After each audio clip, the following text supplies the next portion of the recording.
Durante los últimos 100 años, la industria aeroespacial se ha transformado de esto a esto. El sorprendente salto en la tecnología aeronáutica no hubiese sido posible sin el poder de la hidráulica. El avión realmente constituye el mejor ejemplo de uno de los adelantos en la hidráulica, en donde la potencia se genera a través del motor y esta se transmite a través de las líneas hidráulicas hasta donde sea necesario, ya sea en la parte posterior de la aeronave o en las alas. En el interior del fuselaje de una aeronave comercial existe un intrincado sistema de bombas y mangueras que transfieren el altamente presurizado fluido que comanda prácticamente cada una de las fases del vuelo. Muchos de estos sistemas se operan mediante lo que se conoce como vuelo por cables. En un sistema de vuelo por cables convencional, los comandos de vuelo se controlan electrónicamente, pero se activan de forma hidráulica. Cuando un piloto desea accionar el timón de dirección, el comando entra a una computadora y posteriormente la señal es enviada por cable hasta el sistema hidráulico. Este sistema consiste en un tanque por cada motor que abastece de fluido a 2 bombas por cada motor. Las bombas envían el fluido presurizado a 210 kilogramos por centímetro cuadrado a través de tuberías de metal que se extienden a lo largo del fuselaje, hasta llegar a un activador que empuja un pistón y mueve el timón de dirección. Este potente y eficiente sistema de transferencia de fluido presurizado es completamente diferente al sistema utilizado por Orville y Wilbur Wright hace más de 100 años. La aeronave de los hermanos Wright no tenía sistemas hidráulicos. Sus controles básicos estaban conformados por una palanca y cables o poleas, lo que les permitía controlarla. Durante la Primera Guerra Mundial, las lentas aeronaves de alas duales funcionaban de forma similar a las primeras aeronaves de los hermanos Wright y dependían de la fuerza del piloto para mover los cables y poleas necesarios para controlar el vuelo. Eran aviones pequeños, por lo tanto al piloto le resultaba fácil controlar el movimiento de los activadores, simplemente al mover una palanca hacia adelante y hacia atrás. Después de la Primera Guerra Mundial, las Fuerzas Armadas buscaron la forma de aumentar la velocidad y de mejorar el desempeño de los aviones. Los ingenieros centraron su atención en el tren de aterrizaje.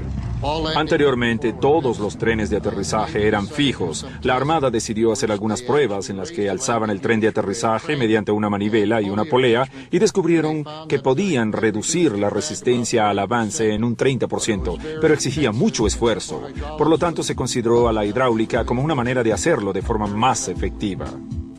El primer sistema de tren de aterrizaje operado de forma hidráulica fue creado en 1929, lo que le abrió las puertas de la aeronáutica a las aplicaciones hidráulicas. En los años siguientes, las aeronaves continuaron aumentando su tamaño y velocidad, haciéndole más difícil al piloto comandarlas mediante el sistema de palancas y poleas. Para poder mover el timón de profundidad, por ejemplo, o el timón de dirección, si intentamos hacerlo a mano o mediante el sistema convencional de poleas y cables, la mayoría de esas aeronaves terminaría en tierra o en el agua. Con el éxito del tren de aterrizaje hidráulico, los ingenieros militares siguieron los pasos de la industria automotriz, al instalar frenos hidráulicos a bordo de todas las aeronaves militares. Pronto, tanto alerones como el timón de dirección, la torreta de armas y las compuertas para bombas se activaban mediante sistemas hidráulicos. A pesar de que el sistema de control de vuelo todavía requería que el piloto moviera cables y poleas, los activadores ahora se movían por la multiplicación de la fuerza hidráulica. Sin embargo, las aeronaves de la Segunda Guerra Mundial necesitaban ejecutar maniobras más rápidas y osadas, como nunca antes lo habían hecho. La presión debía aumentar para que el piloto pudiese modificar su posición y hacer lo que requiriese hacer. Era necesario un nuevo tipo de bomba. Las bombas utilizadas en la mayoría de las aeronaves militares eran ineficaces y perdían fluido al aumentar la presión. El pionero de la hidráulica, Harry Vickers, diseñó una bomba de pistón que rápidamente se convirtió en la bomba predominante en las aeronaves de la Segunda Guerra Mundial. Con estas nuevas bombas de pistón, la presión del fluido aumentaba de 70 a 210 kilogramos por centímetro cuadrado. Sin embargo, este aumento de presión también aumentaría la fatiga en las mangueras hidráulicas y sellos. Si un fluido hidráulico llegaba a salpicar sobre el colector del motor, indudablemente causaría un incendio. Muchos de los incendios que presenciamos en general eran causados por fugas de fluido hidráulico.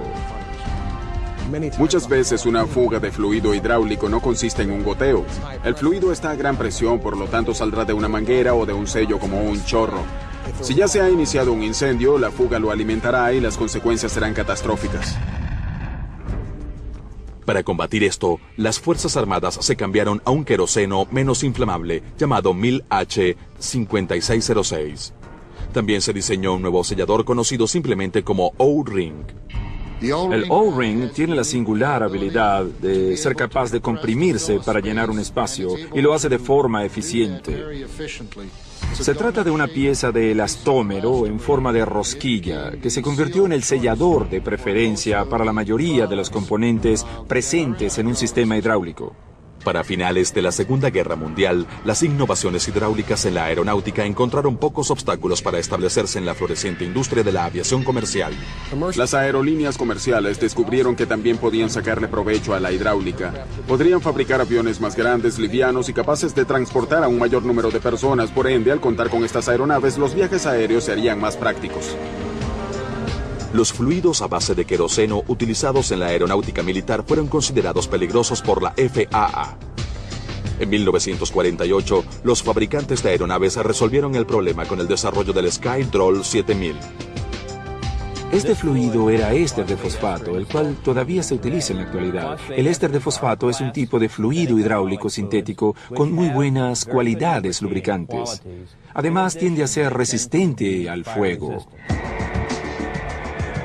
Excepto por el fluido, las funciones hidráulicas de las primeras aeronaves comerciales eran casi idénticas a las utilizadas en los aviones militares.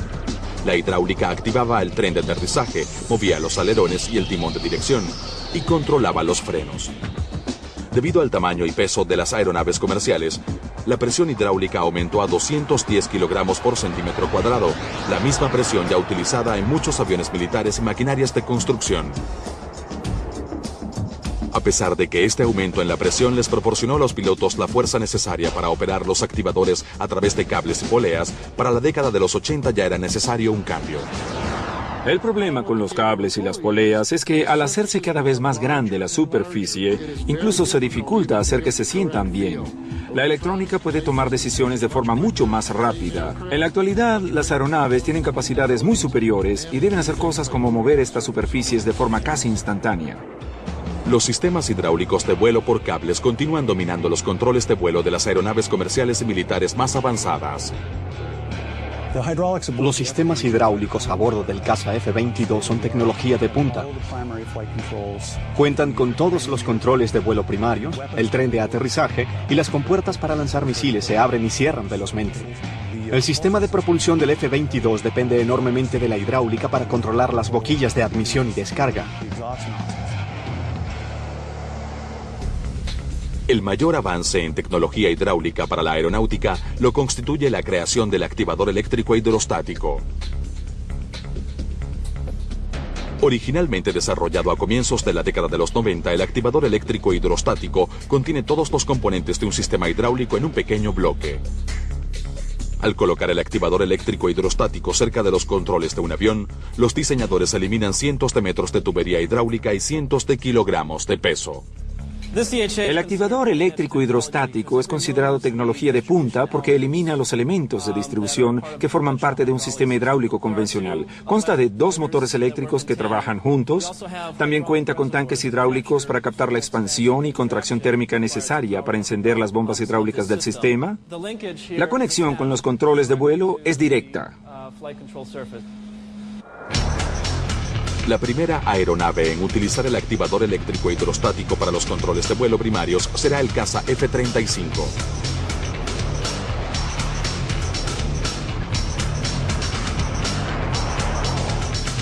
La primera aeronave comercial en utilizar el activador eléctrico hidrostático, en este caso para los controles de vuelo secundarios, será el nuevo Airbus A380. Exhibiendo un fuselaje de 73 metros de largo y una envergadura de alas casi tan larga como un campo de fútbol, se trata de la aeronave comercial más grande que jamás se haya fabricado. Fue necesario crear una nueva tecnología hidráulica para controlar esta aeronave, que pesa más de 300 toneladas. Indudablemente, el A380 constituyó un reto importante para los diseñadores de sistemas hidráulicos, porque si se debían utilizar los conceptos de los sistemas hidráulicos convencionales de 210 kilogramos por centímetro cuadrado, las bombas serían enormes, al igual que las líneas, mangueras y selladores. Una solución para esto consistía en aumentar la presión hasta los 350 kilogramos por centímetro cuadrado.